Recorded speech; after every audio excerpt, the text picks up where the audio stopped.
Objectif News vous présente l'interview de 18h.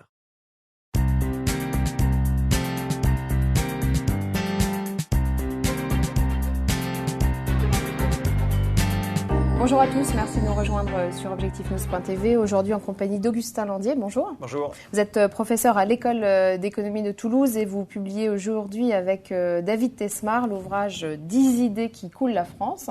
Alors finalement un livre d'économie qui commence par une citation de Flaubert, puisque c'est le cas, c'est rare. Finalement vous écrivez un livre qui prend la forme d'un dictionnaire des idées reçues, à la manière de Flaubert, mais sur l'économie. Voilà, l'idée c'est de prendre un certain nombre d'idées qui sont partagées aussi bien à droite qu'à gauche par les politiques, qui font un peu consensus en France dans le discours sur l'économie et sur ce que doit faire l'État pour sauver l'économie, et de dire que dans certains cas ces idées sont vraiment fausses et pas du tout validées par les faits, et que donc elles constituent un risque pour le pays, le risque de nager à contre-courant et de dépenser beaucoup d'argent en cherchant à mettre en application ces idées fausses. Alors par exemple, idée numéro 1, une France sans industrie.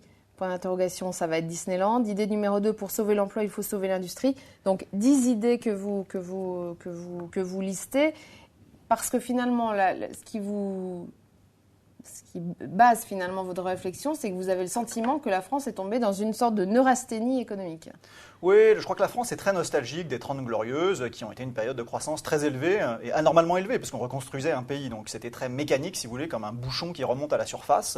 C'était une époque euphorisante. Maintenant, c'est plus comme ça, c'est qu'il faut se faire à l'idée d'un taux de croissance plus bas, qui dans le meilleur des cas tourne autour de 1,5%. Et donc, il faut s'accommoder de ça, mais réfléchir en même temps sur l'avenir. Et cet avenir, on ne peut pas tellement le concevoir par analogie avec le passé. Parce que l'idée de faire revenir les usines, l'idée de réindustrialiser le pays, à notre sens, et c'est une des choses qu'on cherche à montrer, ce n'est pas une idée qui est constructive, qui va permettre de relancer l'économie. Alors, vous dénoncez également l'État stratège. Pour vous, c'est vraiment dépassé, tout comme d'ailleurs le principe de la plainte contre la désindustrialisation. Vous dites que justement, la désindustrialisation, c'est presque le signe de l'économie moderne. Alors attendez, donc là il y a deux choses, il y a la désindustrialisation et l'État stratège. La désindustrialisation est le signe d'une économie moderne. Oui, alors tous les pays, commençons par ça, tous les pays se désindustrialisent, que ce soit l'Allemagne, la France ou les États-Unis. Il se trouve que historiquement l'Allemagne a toujours été beaucoup plus industrialisée que la France. Elle l'était déjà dans les années 60-70. Et donc tous ces pays se désindustrialisent à la même vitesse. Ça ne veut pas dire que l'industrie est en train d'être euthanasiée, mais que elle est stable, si vous voulez, en volume de production totale, et que donc en fraction de la richesse totale produite, elle représente une fraction de plus en plus petite, simplement parce que le troisième étage du développement d'une économie, c'est les services. Au début, c'est l'agriculture, après l'industrie, puis le troisième étage, c'est les services. Et là, on est dans une phase de construction de ce monde des services, où la France a un avantage comparatif. On est très bon dans le numérique, c'est ça qu'il faut essayer d'utiliser au maximum. Ça veut dire qu'on a tort aujourd'hui de maintenir à toute force une industrie en France ? Bien sûr, et c'était déjà le cas il y a 20 ans, c'est-à-dire qu'on a maintenu un peu à bout de bras un certain nombre d'activités. Et quand on a des points forts comme l'aéronautique, mettons par exemple au hasard, on a quand même bien intérêt à le conforter. Mais ça, l'aéronautique, donc c'est un secteur très particulier. Il y a 2 grandes entreprises au monde, donc c'est très très peu représentatif. C'est peut-être d'ailleurs le rapport gallois qui est un des rapports qu'on attaque un peu dans ce livre, est très inspiré de l'industrie aéronautique. Le problème, c'est qu'elle n'est pas du tout représentative du reste de l'économie. C'est un duopole avec uniquement 2 grandes entreprises. Ce n'est pas du tout un cas générique pour penser le reste de l'économie. Par exemple, ça veut dire qu'on ne doit pas maintenir absolument l'industrie automobile telle qu'on s'apprête à le faire aujourd'hui ? Alors, discutons sur ce que ça veut dire. On ne va pas maintenir. C'est-à-dire que si on ne va pas maintenir, ça veut dire qu'on ne va pas distribuer de l'argent public dont on sait par ailleurs qu'il devient assez rare et coûteux. La réponse est effectivement, il faudrait vraiment réfléchir à la raison pour laquelle on investit de l'argent public. Après, les managers et les actionnaires qui sont représentés par ces managers, c'est aussi à eux de décider s'ils veulent fermer des sites, ouvrir des sites. Donc là, il y a des décisions économiques qui sont prises par des agents qui sont libres de leurs actions sous des contraintes de réglementation. Et puis par ailleurs, il y a la question de la subvention publique, de savoir si l'État doit distribuer des subventions et dans quel cas. Et ce à quoi on s'attache dans le livre, c'est à montrer qu'il n'y a actuellement pas de doctrine sur les critères d'attribution des subventions. Ça, c'est très dangereux parce que ça crée une sorte de capitalisme de connivence où pour obtenir des subventions, il faut des connexions politiques. Et ça, on sait que c'est pas, même si ce n'est pas de la corruption directe, parce que les gens ne mettent pas l'argent dans leur poche, ils l'utilisent effectivement pour les projets qu'ils cherchent à pousser. Malgré tout, ce n'est pas un fonctionnement simple pour une économie. Vous proposez justement une doctrine en matière de subventions et d'investissement public ? Absolument. Donc la doctrine, elle s'appuie sur 2 choses. La première, c'est la production de biens publics, d'infrastructures, si vous voulez. Donc, la fibre optique, ça rentre dans ce domaine-là. La production de connaissances, l'accès à la connaissance. Donc, ça, c'est le financement de la recherche publique en libre droit d'accès, si vous voulez, la recherche scientifique. Et puis, par ailleurs, la question des externalités. C'est-à-dire que dans certains cas, en finançant un projet, il va y avoir des répercussions positives sur le reste de l'économie qui ne sont pas capturées par le jeu des transactions, par exemple, entre l'entreprise et ses clients, ou entre les fournisseurs de l'entreprise et l'entreprise qui porte le projet. Et donc dans ce cas-là, l'État a un rôle à jouer pour faire en sorte que ces externalités positives soient prises en compte, parce que ça fait partie de la valeur totale du projet. Votre réflexion, elle est guidée par une approche libérale de l'économie.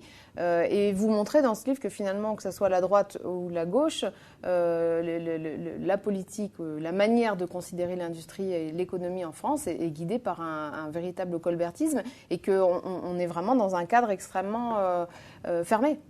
Alors, cette intuition colbertiste, elle est vraiment propre à la France. C'est-à-dire que le libéral, peut-être qu'on peut dire que je suis libéral dans le spectre français, mais dans le spectre international, disons, je ne suis pas du tout un économiste plus libéral que la moyenne.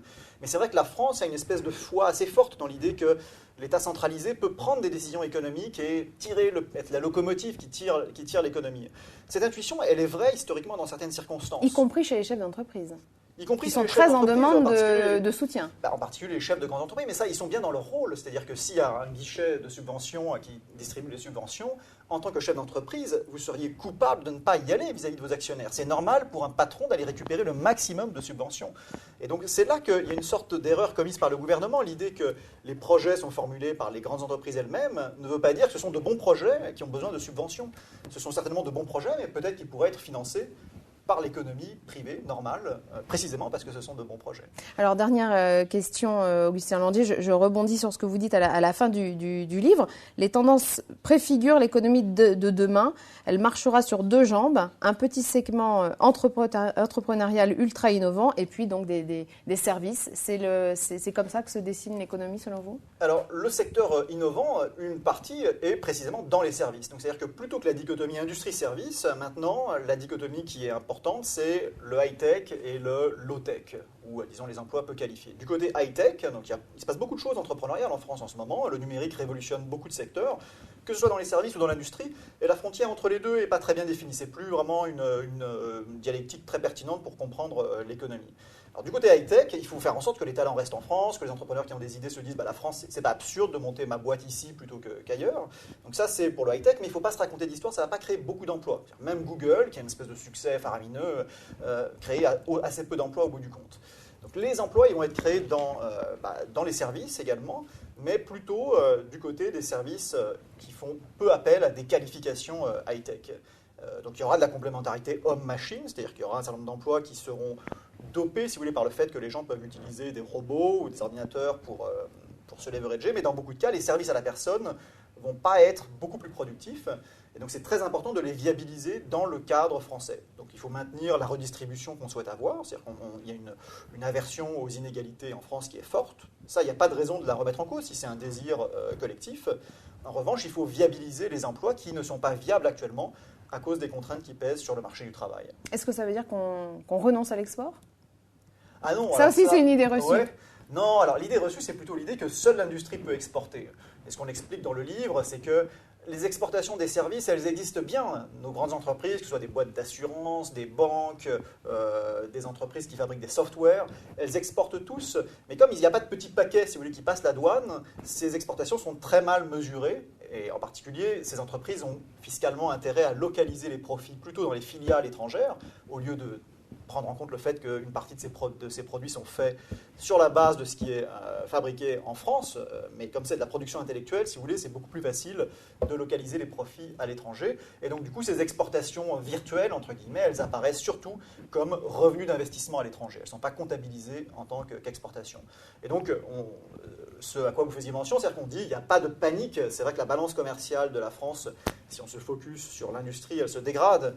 Mais en réalité, nos grands groupes français de services exportent de manière virtuelle, même si ce n'est pas comptabilisé comme tel. Donc c'est pareil, il n'y a pas de panique sur ce sujet-là. Merci beaucoup, Augustin Landier. Merci.